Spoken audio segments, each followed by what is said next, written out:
E aí pessoal, tudo bem? Espero que todos estejam bem. Esse vídeo é um refactor da estrutura de dados Array. Já havíamos implementado ela no canal anteriormente, porém como estamos com a nossa libsat, vamos incorporá-la e adicionar novos recursos. Esse novo recurso é realizar a busca por um objeto através de um parâmetro escolhido pelo usuário, e não apenas somente pelo índice. E para enriquecer o entendimento, vamos utilizar o Visual Algo, que possui uma imagem de como o ArrayList funciona. Infelizmente, esse recurso do ArrayList de forma gráfica não está disponível, porém a imagem já nos dá uma ideia de como isso funciona. Nessa imagem podemos ver que o array possui um tamanho e uma quantidade de itens aqui para ser adicionado, baseado nesse tamanho. E conforme os itens forem sendo adicionados, eles vão sendo adicionados de forma sequencial. Por exemplo, o item 1 é adicionado na posição 0, o item 2 é adicionado na posição 1, o item 3 é adicionado na posição 2 e assim por diante. O problema do ArrayList é que nós precisamos alocar o seu tamanho de uma única vez, e isso desperdiça a memória, caso os dados não sejam utilizados. O ArrayList ele possui diversas formas de inserção e diversas formas de remoção. De inserção ele pode colocar no início, no meio ou no fim. Para nossa implementação vamos sempre adicionar um novo elemento ao fim da lista e para remover de qualquer lugar. Então, dito isso, vamos iniciar nossa implementação. Vamos iniciar nossa implementação criando os 3 arquivos e já tentar fazer a inclusão no header principal.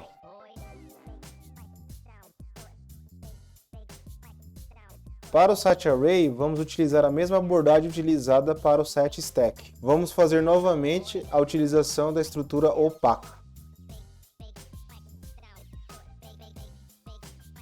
Aqui já vamos adicionar a função que vai permitir que o usuário compare o parâmetro desejado para retornar o objeto.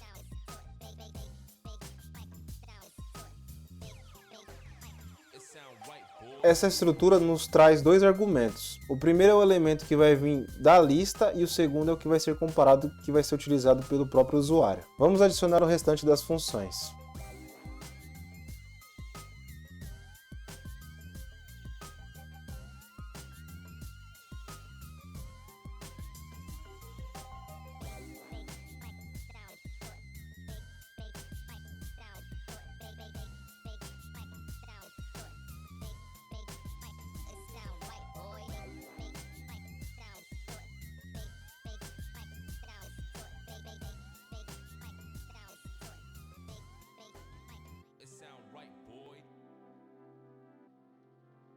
Essas são as funções que nosso site array vai oferecer. Até o momento onde eu a utilizei, foi essas funções que eu precisei. Conforme novas demandas for aparecendo, vamos melhorando a nossa biblioteca. Então vamos realizar a implementação das funções. Vamos ao arquivo .c.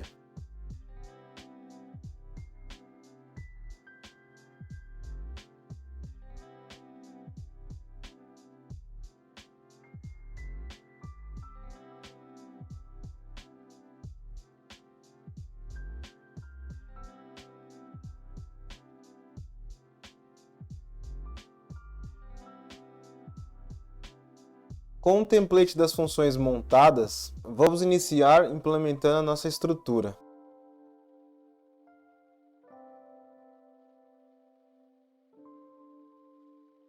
Nossa estrutura é similar à da estrutura stack. Possuímos uma quantidade de itens adicionados, um object size, que determina o tamanho do objeto que essa lista vai trabalhar, e o size, que é a quantidade de objetos que essa lista vai conter. E por fim o buffer, que vai ser o array alocado em memória para guardar todos esses dados. Vamos iniciar aqui implementando nossa array create. Para fazermos a realização da criação, precisamos validar o ponteiro, passado como argumento, o size e o object size. Ambos não podem ser zeros.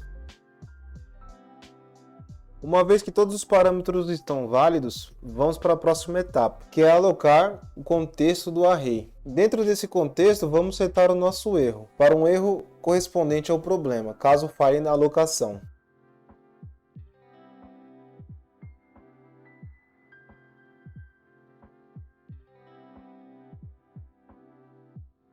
Caso a alocação seja válida, podemos realizar a atribuição dos parâmetros ao contexto do set array. E com isso, podemos fazer uma nova alocação, que é a alocação do buffer. Caso a alocação do buffer falhe, devemos setar o valor de erro para representar o erro correspondente.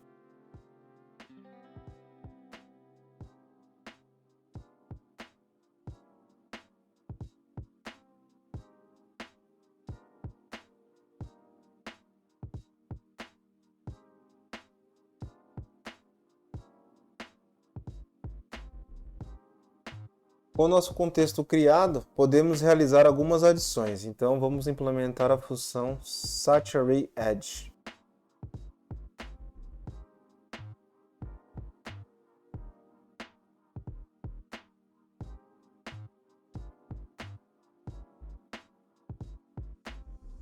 Uma vez com o ArrayEdge implementado, podemos implementar o ArrayUpdateBy. E nesse caso, precisamos comparar o índice com a quantidade de itens já adicionados na lista.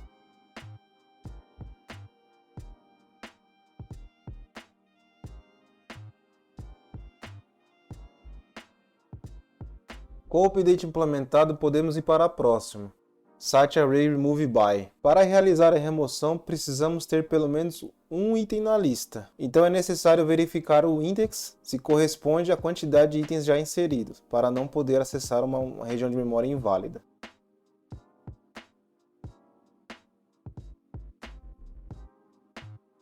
E uma vez com o item removido, é necessário fazer realocações das posições para que a lista não fique com furos.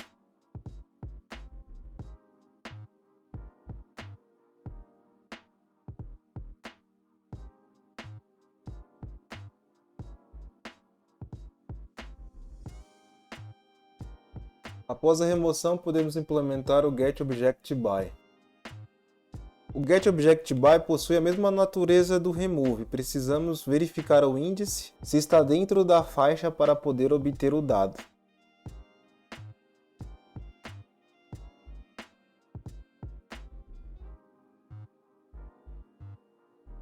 Antes de obter o objeto, realizamos a limpeza do data e depois realizamos a cópia. Agora vamos implementar obter o objeto pelo parâmetro. Antes de implementá-la, precisamos fazer verificações de todos os argumentos. Se nenhum deles forem inválidos, será feito um scan na lista, chamando a função do usuário para comparar com o parâmetro solicitado. Caso verdadeiro, a cópia é realizada e o objeto é retornado.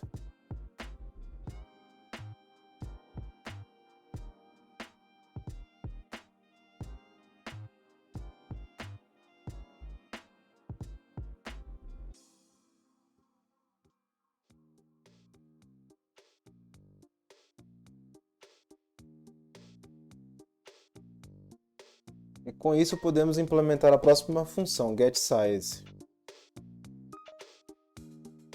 E por fim o destroy.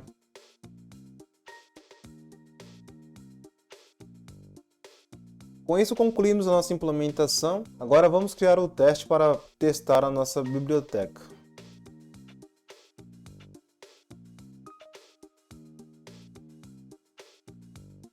Para testar, vamos utilizar a nossa estrutura básica de person e já vamos adicionar aqui uma função que compara um elemento com um parâmetro fornecido pelo usuário.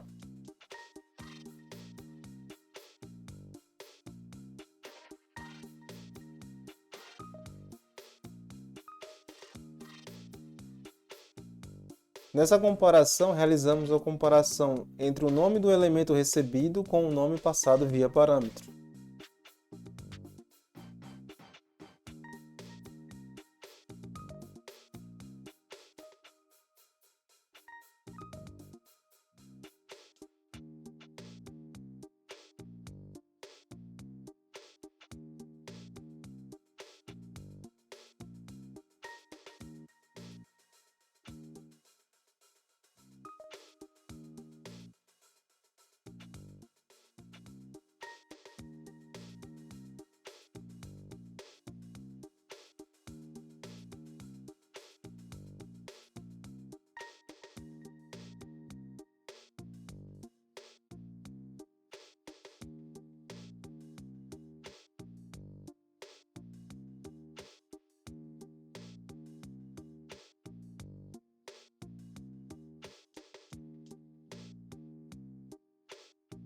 Com isso terminamos o nosso teste, podemos adicionar os novos arquivos ao CMakeLists. Vamos compilar e testar a aplicação para ver se funciona.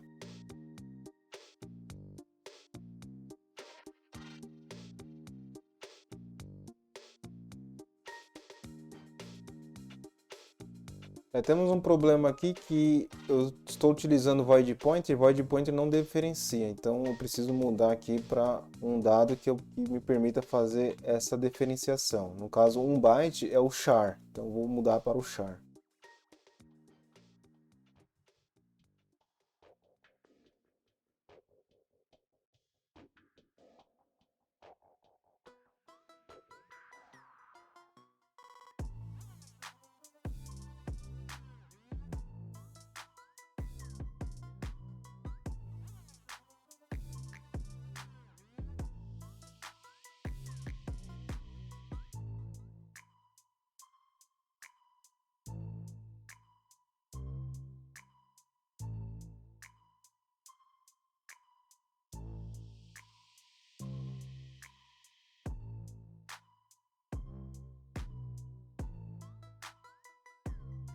Por esse vídeo é só, pessoal, demorei um pouquinho para achar o problema, mas foi encontrado. Eu tinha fazendo um cast do cast da própria variável, muito estranho. Essas coisas que o C permite, né? Tem que tomar muito cuidado com isso, prestar bem atenção. No mais é isso, espero que tenha gostado. Se não é inscrito no canal, se inscreva, ative o sininho, deixe seus comentários. No mais, fui, valeu, pessoal!